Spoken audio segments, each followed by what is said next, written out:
So today's story is Cinderella, which, as we all know, is a very well known tale. I have much faith that this is going to have all the bits of the story in it that is in the more grim versions of Cinderella. And yeah, let's do this. Cinderella. There was once a rich man whose wife became ill. When she felt she was near to death, she called her only daughter to her bedside. My dear child, she said, be as good as gold and as meek as a lamb, and then the blessed Lord will always protect you. What's more, I shall look down from heaven myself and be close to you. When she had said these words, she closed her eyes and died. Every day the girl went to her mother's grave near the dovecote and wept, and she was as good as gold and as meek as a lamb. When winter came, the snow lay like a white cloth over the grave, and when the spring sun came and took the snow away, the man married another wife. His new wife had 2 daughters. They were beautiful, but they had hard, selfish, arrogant hearts. After the wedding, all 3 moved into the house, and then things began to go badly for the poor stepdaughter. Why should that stupid goose sit in the parlour with us? The sisters would say. If she wants to eat bread, she must earn it. The kitchen's the place for her. They took away the beautiful clothes her mother had made for her, and gave her a shabby grey dress and wooden shoes. Look at Princess Perfect now, dressed to kill, they jeered, as they led her to the kitchen. She was made to work like a slave from morning till night. She had to get up at daybreak, carry water from the well, clean the fireplaces and make the fires, cook all the food and wash all the dishes. But that wasn't all, because the sisters did everything they could to make things worse for the poor girl. They mocked her, they made fun of her to their silly friends, and they had a special torment that never failed to amuse them. They would scatter dried peas or lentils in among the ashes, so she had to sit on the floor and pick them all out again. And when she was worn out at the end of the day, could she look forward to a comfortable bed? Not a bit of it. She had to sleep on the on the hearth, in among the ashes and the cinders, and she never had a chance to wash and clean herself, so she always looked dusty and grubby. Because of that, they found a special name for her. What shall we call her? Ashy Face? Sooty Bottom? Cinderina? Cinderella, that's it.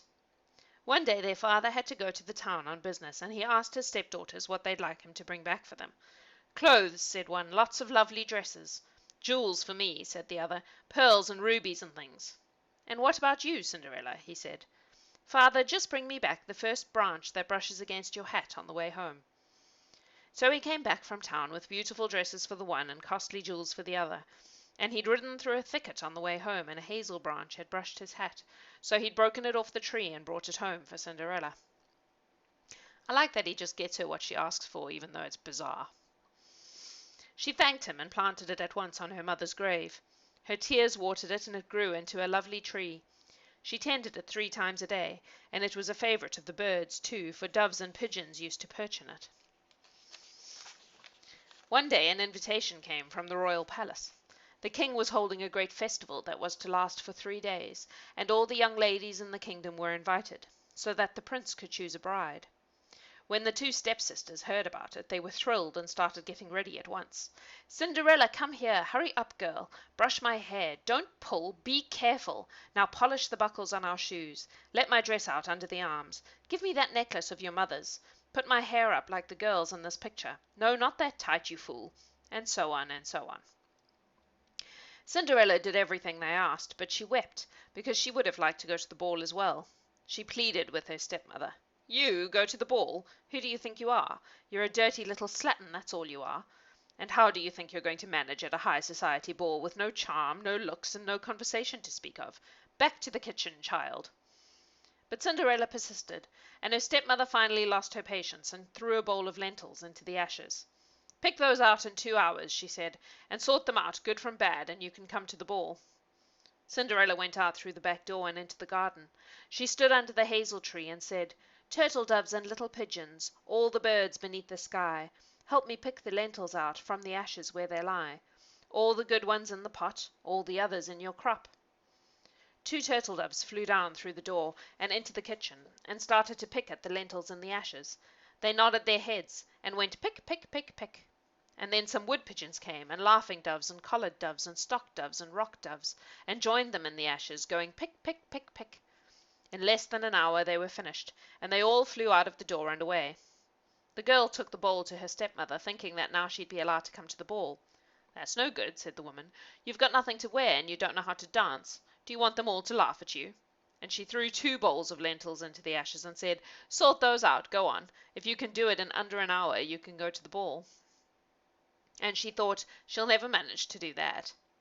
Cinderella went out through the back door again. She stood under the hazel tree and said, "Birds of the air, whatever you be, come to the shade of the hazel tree, and in the ashes peck about and help me sort the lentils out, all the good ones in the pot, all the others in your crop." So down flew 2 white doves, and they flew straight into the kitchen and started, pick, pick, pick, pick. Then came a pair of robins, then a pair of blackbirds, and then a pair of wagtails, and then a pair of song thrushes, and then a pair of missel thrushes, and then a pair of wrens, and they all went pick, pick, pick, pick. Before half an hour had passed, Cinderella took the bowls to her stepmother. The poor girl was innocent enough to think that this time the woman would say yes. "It's no use," her stepmother said. "You haven't got any shoes worth being seen in. Do you think you can come to a ball wearing a pair of wooden clogs? What sort of a simpleton will people think you are? We'd be ashamed to be seen in your company." And off she went with her 2 daughters, leaving Cinderella on her own. First she washed herself from head to toe and brushed her hair, till not a speck of ash and soot remained. Then she went out the back door and whispered to the hazel tree, "Hazel tree, be kind to me. Shake your leaves and set me free. I'm very poor, and I confess I'd love to wear a pretty dress." "What colour?" whispered the leaves. "Oh, I'd like a dress the colour of starlight." There was a little shake among the leaves, and there, hanging on the lowest branch, just beside her, was a beautiful ball gown the colour of starlight, together with a pair of silken slippers. "Thank you," Cinderella said, and ran inside to put them on. They fitted perfectly. She had no mirror, so she couldn't see how lovely she looked, and when she arrived at the ball she was surprised to find how well she was treated, how everyone made way for her, how the ladies invited her to sit and take tea with them, how the lords asked her to dance. Not many people had ever been nice to her, and she was a stranger to the feeling of being popular and sought after. She wouldn't dance with any of the lords, though, young or old, rich or handsome. Only when the prince himself bowed and asked her did she stand up and take to the dance floor. She danced so lightly and so gracefully that everyone else had to stop and look at her, even her 2 sisters. They didn't recognize her at all, thinking that Cinderella was at home among the ashes, and this lovely stranger was a princess from a foreign land. In fact, her beauty had a strange effect on them, for it banished all the envy from their hard little hearts for a time, and made them honestly admire her. But Cinderella didn't stay long. Once she'd danced with the prince, and he'd got her to promise to dance with no one but him, she took advantage of an interval in the music to slip outside and run back home. The prince followed her, but she ran so fast he couldn't keep up, and when they reached home she'd vanished. The prince waited, and her father appeared. "Have you seen the mysterious princess?" the prince asked him. "I think she went into your dovecote." Her father thought, "Could that be my Cinderella?" and he went and fetched the key of the dovecote and opened it up. There was no sign of her. The prince had to go back to the ball alone. Cinderella had slipped out of the back of the dovecote and taken off the starlight-coloured dress and the silken slippers, and put them on their hanger and hung it on the hazel tree. There was a sort of shiver, and they disappeared. Then she lay down in her old clothes by the cold fireplace. When her stepmothers and sisters came home, they woke her up to help them out of their corsets, because they could barely breathe. "Oh, that's better," said one. "Oh, Cinderella, you should have been there," said the other. "What a sensation," they went on. "There was a princess from a foreign land. No one knows her name, and the prince wouldn't dance with anyone else. She was so lovely you wouldn't believe it. I can see her still. She had the loveliest dress on, just the colour of starlight. I can't imagine where you could get such a dress. There's no one in this country who could make one like it. Why, Cinderella, you wouldn't believe it, but she made everyone else, even us, look just a little dowdy." Next day they spent even longer getting ready. Cinderella had to brush their wiry hair with 100 strokes, and lace their corsets even tighter, and polish their shoes till they could see their faces in them. As soon as they'd gone, she ran outside to the hazel tree and whispered, "Hazel tree, oh hazel tree, shake your leaves again for me. Help me out in this distress, and let me have another dress." "What colour?" said the leaves. "I'd like a dress the colour of moonlight," she said. There was a rustle, and there it was on a hanger right next to her, a dress the soft silver colour of moonlight, and a pair of silver slippers. "Thank you," she whispered, and ran to put them on and hastened to the ball. This time the prince had been waiting for her, and as soon as she appeared he hurried to her side and asked her to dance. When anyone else asked her, he said, "This lady is my partner in every dance." So the evening passed like the one before, except that there was even more excitement and speculation among the lords and ladies. Who could this lovely stranger be? She must be a princess from a great and wealthy kingdom. But no one knew, and no one noticed when she slipped away except the prince himself. He ran after her through the dark and followed her as far as her house. In the garden there was a beautiful pear tree covered in heavy fruit. Cinderella climbed up nimbly and hid among the branches, and the prince had no idea where she had gone. When Cinderella's father came home, he found the prince still there. "I think she climbed that tree," he said. Her father thought, "Surely that couldn't be Cinderella." He brought an axe and cut down the tree, but there was no one there among the branches. Cinderella had slipped down the other side, taken the moonlight-coloured dress back to the hazel tree, and gone inside to curl up in the ashes as usual. On the third night everything happened as before. The stepmother and sisters went off to the ball, and Cinderella whispered to the hazel tree, "Hazel tree, oh hazel tree, send another dress for me. This is the last night of the ball, so let it be the best of all." "What colour?" rustled the leaves. "This time I'd like a dress the colour of sunlight," she said. And once more the tree shivered, and down fell a dress so lovely that Cinderella hardly dared to touch it. It was pure gold, and it shone and gleamed like the morning sun. And there was a pair of golden slippers to wear with it. "Thank you," said Cinderella. At the ball the prince had eyes for no one else. They danced all evening, and he wouldn't leave her side. When she said it was time to go, he wanted to come with her, but she slipped away before he could stop her. This time, though, he'd laid a trap. He told his servants to spread pitch on the stairs, and as she ran down, one of her slippers got stuck, and she had to leave it behind.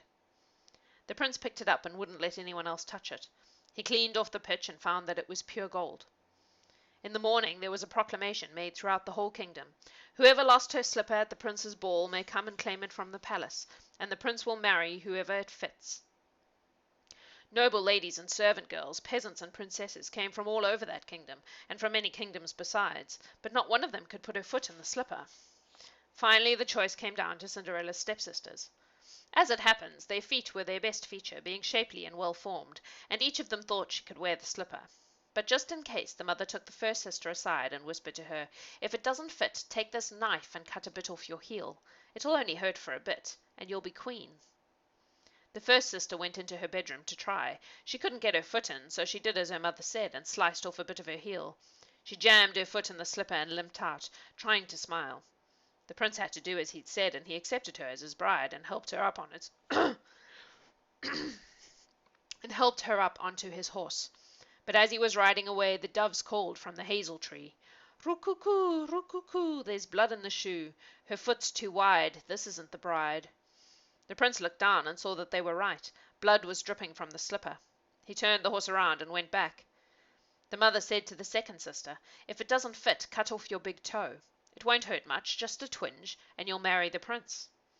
The second sister did as her mother had said, and the prince set her on his horse and began to ride away. But the doves called again from the hazel tree, "Roo-coo-coo, roo-coo-coo, there's blood in the shoe. Her foot's too loose, the girl is wrong." Her foot's too long, my bad. Her foot's too long, the girl is wrong. The prince took her back and said to the father, "I'm sure I followed the mystery princess to this house. Haven't you got another daughter?" "Well, there's only Cinderella," said her father, "but surely it can't be her." "It can't possibly be her," said the stepmother. "We can't let her out, your royal highness. She's much too dirty to be seen." "If you have another daughter, I insist on seeing her," said the prince. "Bring her out at once." So they had to fetch Cinderella from the kitchen. She wouldn't come till she'd washed, and of course they had to rinse out the golden slipper, so the prince had to wait. But finally Cinderella came in and curtsied, and his heart beat hard in his chest at the sight of her. And she sat down, and he fitted the slipper on her foot, and it slipped on and fitted her perfectly, just like that. "This is my bride," he said, and took her in his arms. The stepmothers and sisters turned ghastly pale, and nearly bit their own fingers off with rage and mortification.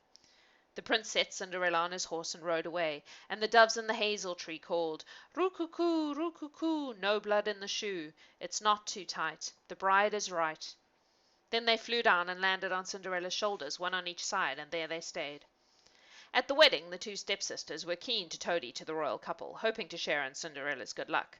When the prince and his bride walked into the church, the older sister walked on their right and the younger sister on their left, and the doves flew down.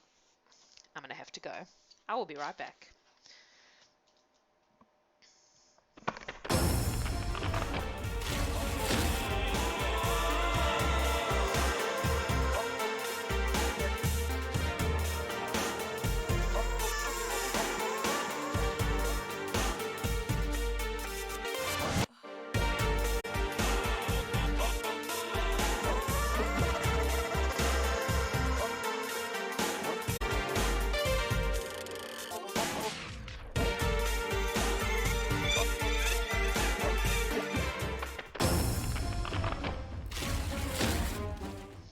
Sorry about that, folks.